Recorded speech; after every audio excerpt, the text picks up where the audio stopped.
people here about to ask you some questions, but they're all here. So we've just watched the documentary. I'll just introduce myself quickly. I'm Francine. I'm from Yeah Yeah Yeah Music. As Marvin mentioned earlier, we had Aurora come and play for us at Yeah Yeah Yeah back in 2014. I think it was. It was a while ago. Yeah. So we're super excited to be here co-hosting this session tonight. So I'm going to start by asking Aurora a few quick questions, but can I just get a sense of the room and who's got a question within the room? If you could just raise your hand quickly. Oh, we've got a lot. Okay, I won't ask too many questions. The first question that I have is extremely important though. We just watched the documentary and we were introduced to your algae ball, and I just want to see how that's getting on. Well, he actually died. No! So it's really sad. I'm gonna figure out, because they don't really exist in Norway, those algae balls. So I'm gonna find out. I still have him in a box, and I have to figure out if I can bury him in the ground, or if that will affect, anything in a bad way. So I'm still figuring out how I will do his funeral. But he was very sad. I was very sad the day he passed away. I came home and he was a dry bowl of dry. Oh, sorry to laugh at that. That's really tragic. Okay, well, as I mentioned, we just watched the documentary, and there was a really beautiful point at the end where there was a young singer asking you some questions. I think it was at Vest. You doing a Q&A there? Yes. Yeah, correct. okay, so there was a young singer just asking if you had any tips for the future. And I just want to make the comment that I think this whole documentary is so brilliant for any young artist to watch, just to get a real sense of the hard work that you put into what it is that you're doing. So what did you have in mind when you said yes to doing the documentary? What was it that you wanted to create through this film? Well, I didn't really have a lot in mind. I just wanted it to be really authentic and really, really authentic. That was my only goal for the film, which is quite easy because they film you all day and you just, behave as you normally would when there are people around. So it was quite a normal experience for me. I know the guys behind the camera, and it makes a big difference when you know the people that is behind that big black eye. Yeah, I read that they're old friends of yours. Yes, they are, and they grew up in the same small town as I did. Did I ask a question? Can you ask a question? No, did I answer your question? Oh, you did, yeah, absolutely. Yeah, for sure. And my next question is that we look quite closely at the production of one album within that, but we've had a whole new album appear. We've had step 2 since then. So I just wanted to ask you what that kind of process was when you made the step 1 and step 2. Was all the songs written at once and then you decided to split them into 2 different records, or did you have 2 very distinct ideas of what you wanted to do? Well, it all, mostly in my head. Every time I finish one album, I go straight to the next. I think I had just a few hours after midnight, after releasing my first album, I knew what I wanted to do next.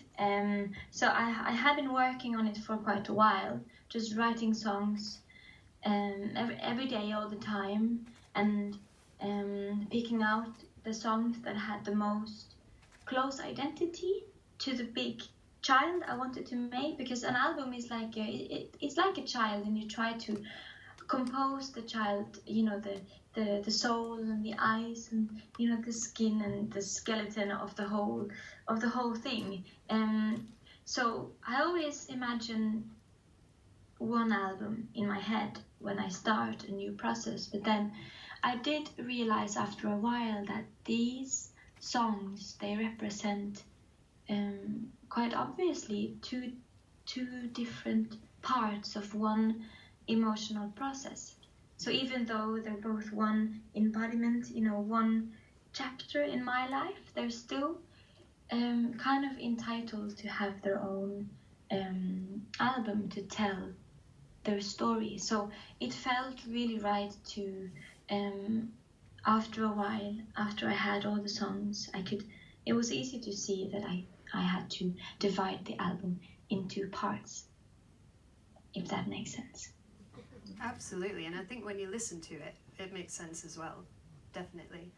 I'm not going to take up much more time here because we've had lots of hands go up asking questions, so we're going to hand the mic out into the audience and just let us know if you can hear everything okay, and if you can't, then we'll repeat everything and get it moving like that. So if you could raise your hands again.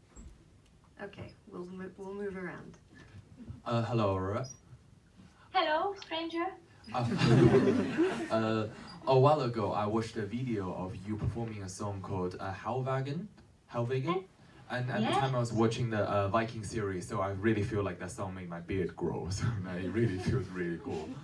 Yeah, and I was just wondering, like, will you be releasing some more songs or albums in your first language in the future? Yes, definitely. I almost did it on a different kind of human. And I have some songs in my own language that I've made, but it's kind of like my third language. But yes, definitely I would like on my next chapter to show you more of my mother tongue. And so yes, definitely. Cool. Hi there. Hi. Firstly, I just wanted to say thank you for your music. It's really helped me get through some hard times. My question is, so recently you announced how after your current tour you're going to be taking a well-deserved break. And as we saw in the film, you're quite the avid painter. I was wondering if you were going to use some of that time to maybe explore some other creative outlets. Oh, yes, very good question, Mr. Man. I will definitely. I have a dream to. I think I have a lot in me. All my music comes from my core, and I feel like I should explore the different ways of expressing that. So I would love to release a collection of paintings, and maybe with some music to them. So yeah, that's one of the reasons why I'm trying to take some time off from traveling to explore who I am when I'm sitting still in a quiet room. And I think then I am a painter. So I'm very excited to explore that side of me more. Hello, Aurora, another stranger here. I was just wondering what advice you would have for an aspiring artist. Well, I would. The times has really changed.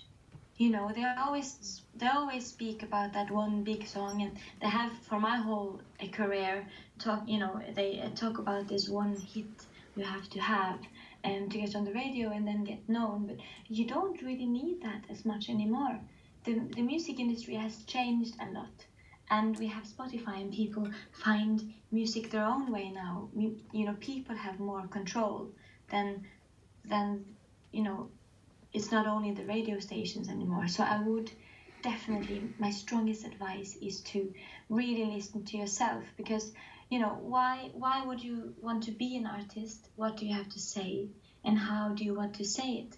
It should be in the only way that it should really represent that you are here for a reason, because only you can tell your stories in your way. So I would look more to into yourself when you make whatever you want to make, than to try to find too much inspiration from other people, because then you really find that one thing only you can offer, and you already have the voice you're born with and the mind that you are born with. And I would just really explore what you have, because then if it's real, the world will notice. I think that's where we're getting now. People want to hear art that has something to say and that is true. So I would just really follow yourself, because people notice when something is authentic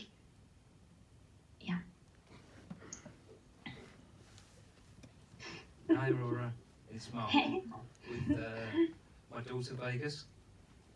Remember me? Oh, Hi, yeah, how you hello. doing? Hoping to see you next Monday at the Roundhouse. Yes. Yeah, Oh, I'm so excited. yeah, Oh. look forward to seeing you all again. After seeing the documentary, it's given me so many different emotions. It made me very happy and very sad, protective, that's probably my age. Just wanted to sort of find out what you're actually going to be doing and how long you're going to be off for, because I think you deserve a long break. Thank you. And I hope that everyone in the audience now, that you also know that since the documentary were made, I think we were done filming it in 2017. So in the beginning of 2017. So since then I have learned to appreciate touring much more, because I realized how to find the balance between being, here for everyone else and also being there for myself. So I promise you that I am way more happy now on tour. Also, I am more happy when I'm busy and when I'm tired, because my core is more happy, and then everything is so much easier to do. But yes, I'm gonna take quite a long break, at least the whole, until the whole spring. Maybe just a few shows in this summer time, and I'll make sure they're the best shows I've ever done, that they're really magical and really special. Yeah, I'm just really excited to, figure out how I can do everything I do better.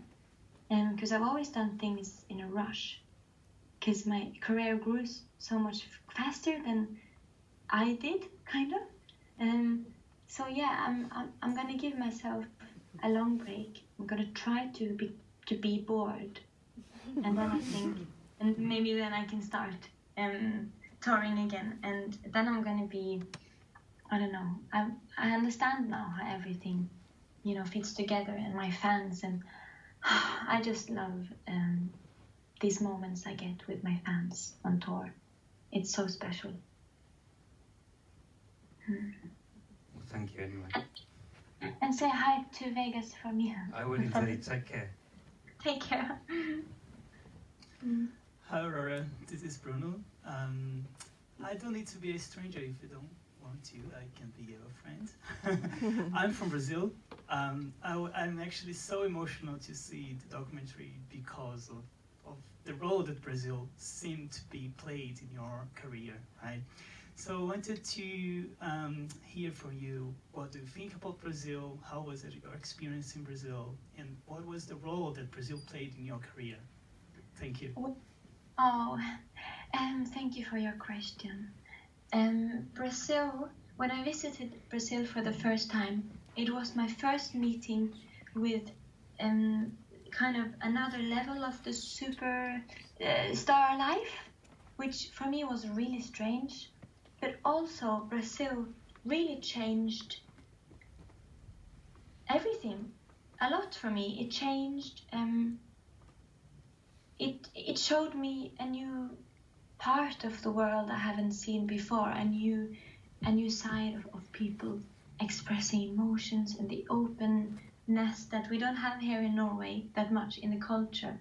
And I just, it did actually change the way it made me want to be there even more for my fans. It made me want to use my music in a more political way, because I saw, in Brazil, many of my fans are in the LGBTQ community, for example, and the regime in Brazil is really unfair to the people of same-sex love, and it's just it's really sad, and it really made me understand how important it is that we all stand together. That I understand why I call my fans warriors, because we're all here to really fight for ourselves and for each other, for a better world in our tiny, time here on this planet. And it did change a lot for me in a really good way, because it made me want to use my voice for something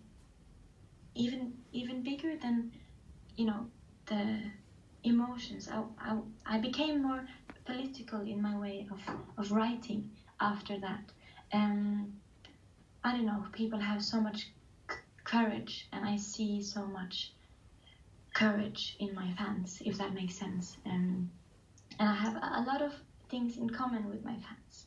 Many of us are a bit strange or shy or a bit different, or just have, emotions in us we don't know how to explain. So it really, I don't know, you guys inspire me a lot, and Brazil inspire me a lot.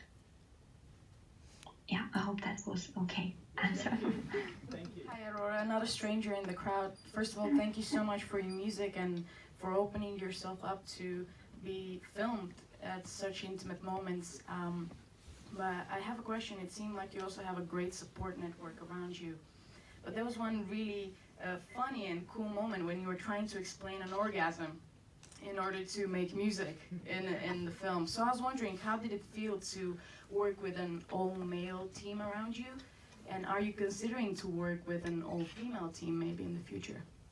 Well, if I always, when I work in music and when I work in art, or when I work with things that goes beyond everything we know about gender, then I pick the people I work with just based on, good luck in meeting them at the right place in the right time, and whatever they can offer the music. So it was, and I think, it is quite a proof that we need to give more support to women that wants to be artists and producers, songwriters, musicians, managers, work in record companies. It's important to every day always keep on giving women support in male-dominated professions. But I work with myself a lot. I produce, I write my songs, and until now I am. It's just been quite coincidental the way I've chosen who I work with, and it only has to do with the music. It don't have to do with what gender people are. But when I meet young women that want to produce, or when I meet young artists, I always offer to teach them what I know about a production, or what I know about, everything I've learned in my career so far, because I think it's a very important issue that we have to focus on. But music has no gender, and for me, I don't see I don't see even the faces or the age of the people I work with. I just see their soul. So making this album, it has actually been with a quite male-dominated team, but I haven't really noticed, because I listen to my own vision and I listen to my own heart, and whoever is there to kind of help me get where I already know I want to get, then it's just quite a coincidental, which I know is an unsatisfying answer, but it's just a coincidence. Hi Aurora, my name is Morven and I am one of the producers of Duck and Roll Film Festival, and helped programme your film after we saw it in Sheffield. So thank you so much for being part of the screening tonight. And I don't usually ask questions, but I'm going to take the liberty of asking you one, if that's okay. I'm also, I'm one of 3 sisters, and I'm intrigued by the role that your sisters have played, and also there was parts of the film that kind of referenced maybe that they were involved in how you visually appear, as well as maybe some other things that have maybe influenced you in. So it would just be nice to hear a little bit more about them. Well, my sisters are my best friends, and they always have been, even though they're about 10 years older than me. We don't really notice it anymore, and it's been such, I don't know, it's such a gift to have them in my life. They're both really complicated and beautiful and interesting and talented women, and I am really lucky to have them in my life. I'm really happy that Mom and Dad gave me 2 friends to be on this earth with, I would love for them to be more with me on tour, because I know it may look like they're with me, but a lot, but they're with me maybe on 5 trips out of 100. But I wish that I could bring them with me more on tour, because I absolutely love it. It's weird because Victoria became a designer and Miranda became a makeup artist long before I became an artist. So it's weird how it just turned out that we could be quite a good team. And you know, people always try to change you. People always try to shape you into some box or some idea they have, especially in the artist profession. You know, you have to really stand up for yourself every minute. So it's been nice for me to, I've been lucky to work with 2 people that respects me and listens to what I want. So, you know, I send a drawing to Victoria of a clothing I want her to make, because it's nice to know who makes the clothes these days. You never know if there's a slave or someone who's really unhappy, or where clothes come from. It's a scary world in that way. So it really helps me to know that everything I wear was made by someone I know in a good way. And also I like to express myself, to be able to get the chance to be unique through my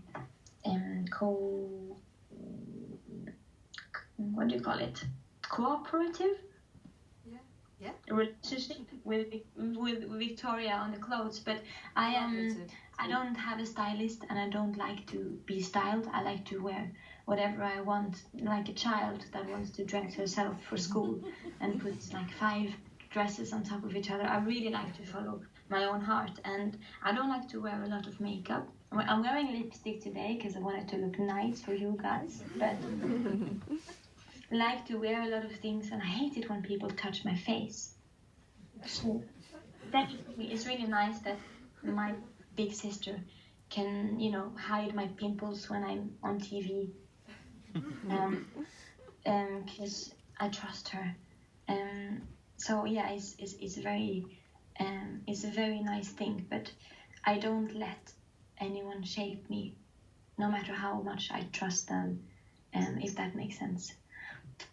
Thank you. We're just passing the mic over. Okay, one moment. Cool.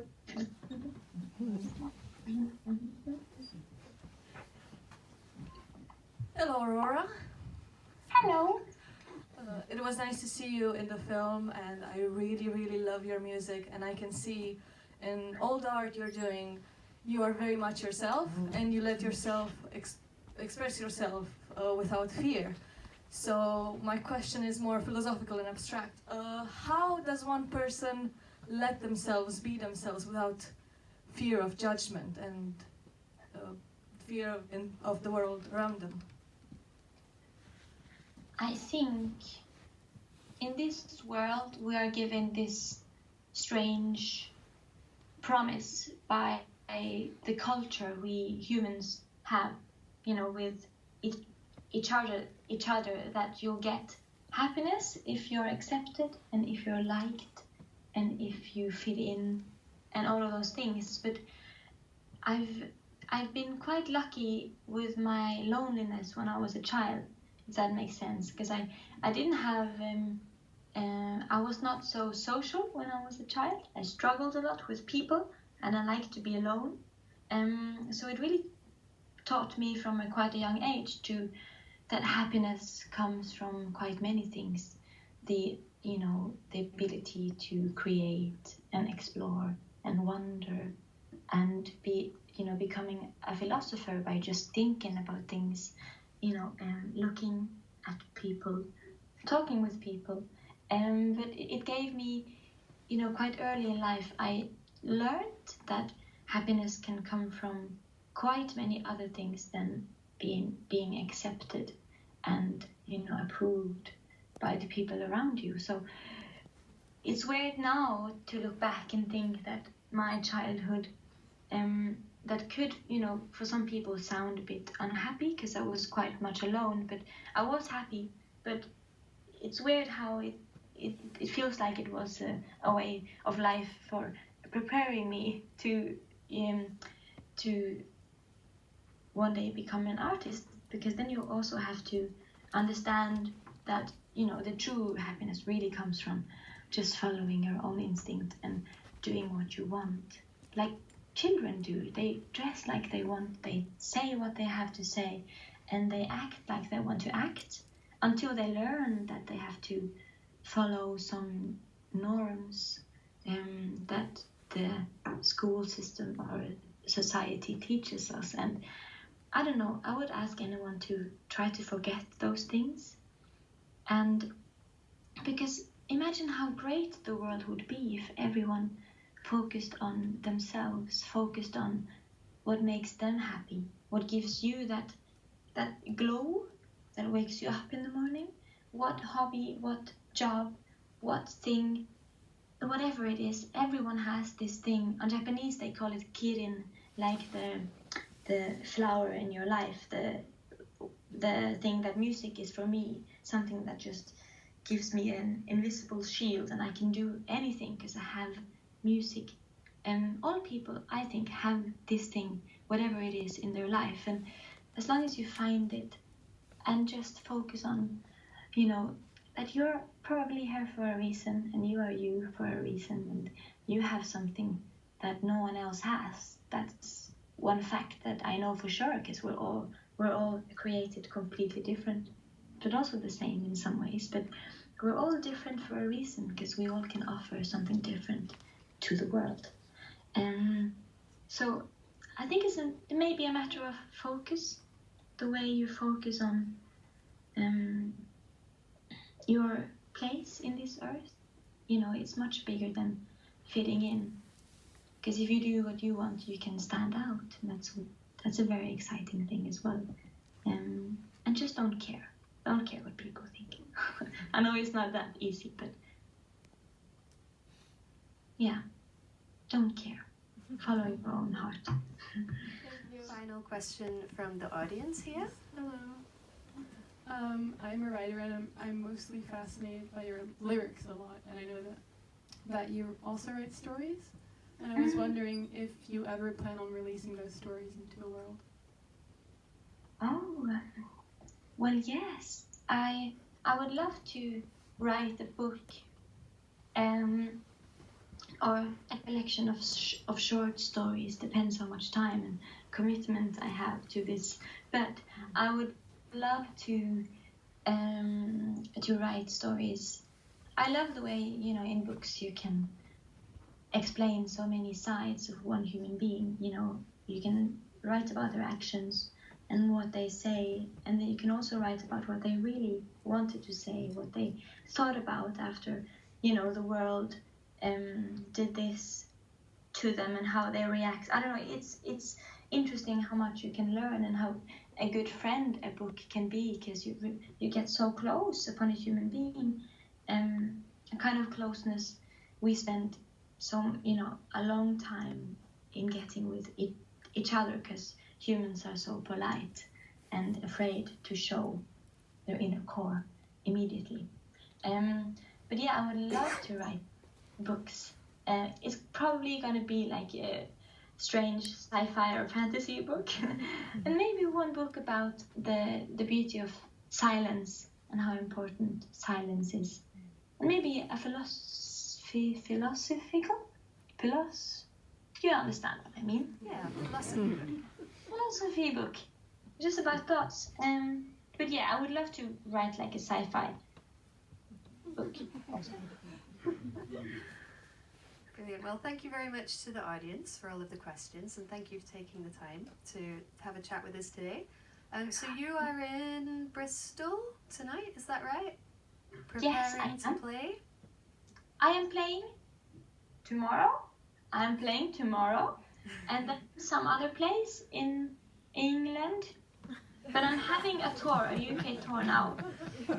Tomorrow. I'm very excited. I'm really excited, actually.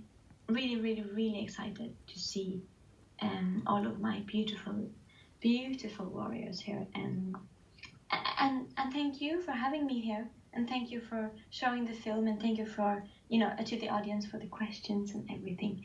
I am excited for the future, and I hope that you are too.